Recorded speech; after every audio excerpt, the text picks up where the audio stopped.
À Grenoble, Éric Piolle et son équipe ont marqué le début de leur mandat par une série de choix politiques à l'empreinte écologiste. Une première année riche en actes symboliques, mais tout aussi éprouvante pour l'équipe municipale. C'est une première année à la fois forte en symboles et à la fois peut-être un peu douloureuse aussi face à l'épreuve de la réalité. Il y a ce qu'on promet en campagne et puis il y a ce qu'on fait quand on est au pouvoir.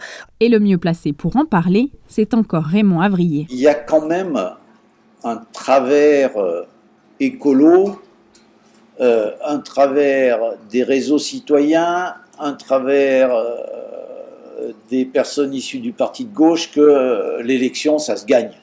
Voilà, on gagne. Ça y est, on a gagné. On a gagné. Non, c'est pas comme ça. C'est du travail. On a gagné le droit de se mettre au travail. Et là, il y a eu un petit temps de passage à la réalité qui n'a pas été évident.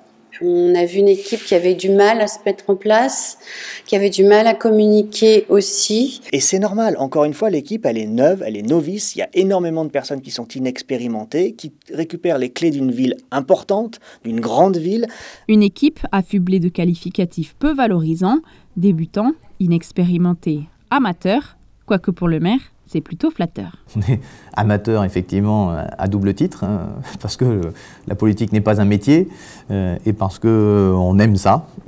Donc, on est effectivement amateur.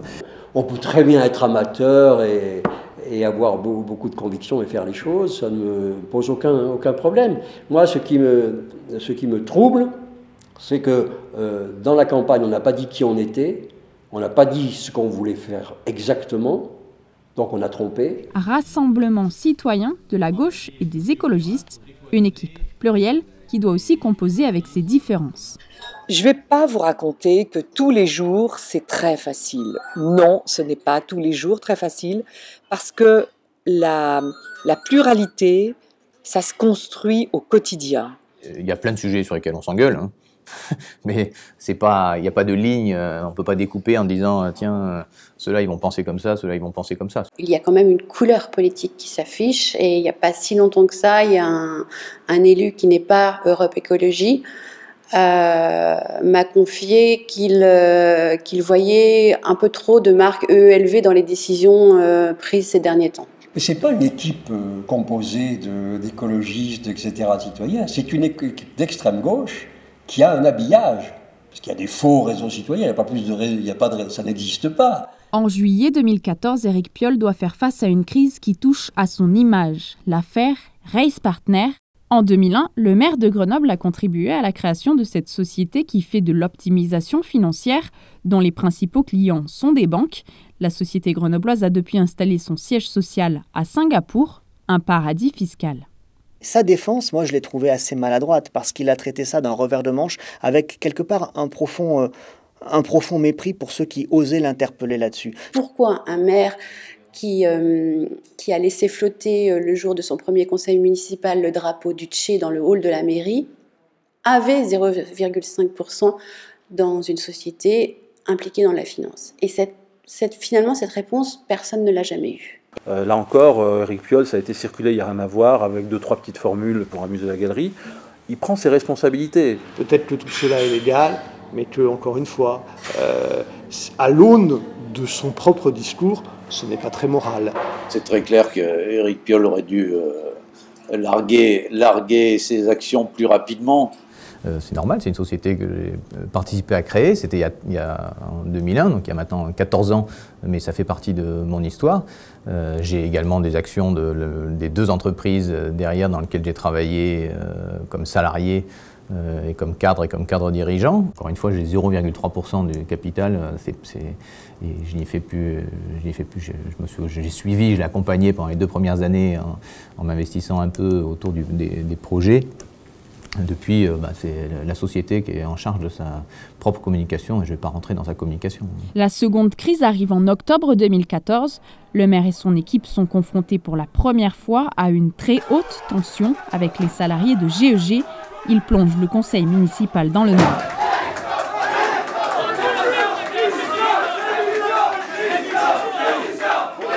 Vous venez de signer la mort de l'éclairage public.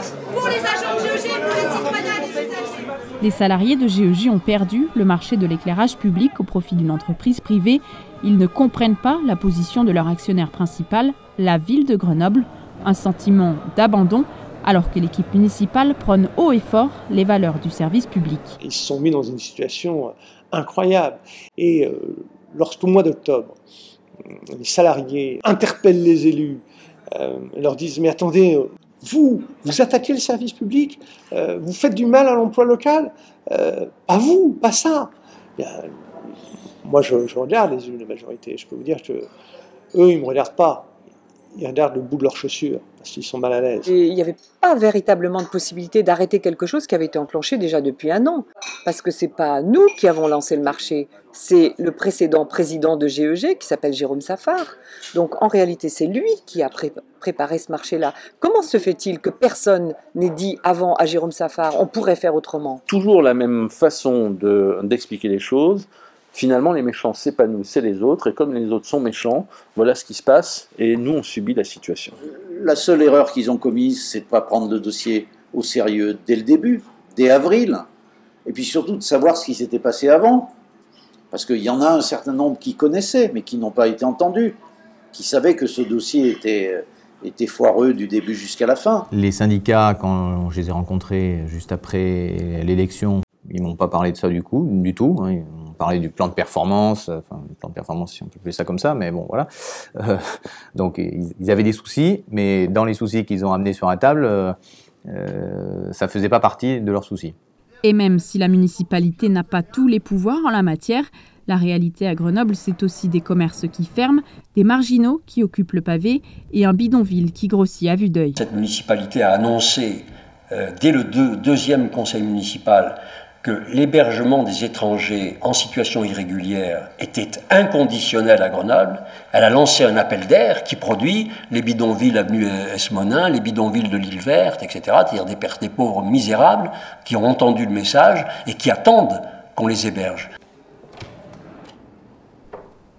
Être à la tête d'une ville, c'est aussi gérer un budget contraint. Les finances sont au plus bas.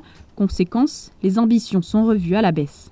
La situation financière est quand même extrêmement compliquée pour 2 raisons. La première, c'est que la ville était juste la tête hors de l'eau, mais à peine, avec à la fois un endettement très fort, mais aussi des dépenses de fonctionnement qui avaient vraiment explosé les 3 dernières années.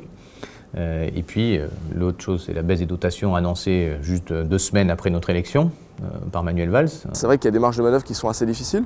Et quand vous êtes fait élire sur un programme qui pouvait paraître ambitieux, il y a peut-être une contradiction effectivement entre ces 2 réalités-là. On se retrouve avec des baisses de dotation de l'État de 6 millions d'euros. Qu'on assume l'histoire passée, qui n'était pas la nôtre, les 6 dernières années, mais aussi qu'on puisse mettre en œuvre nos projets d'avenir. Or, les 6 millions d'euros en baisse, c'est terrible.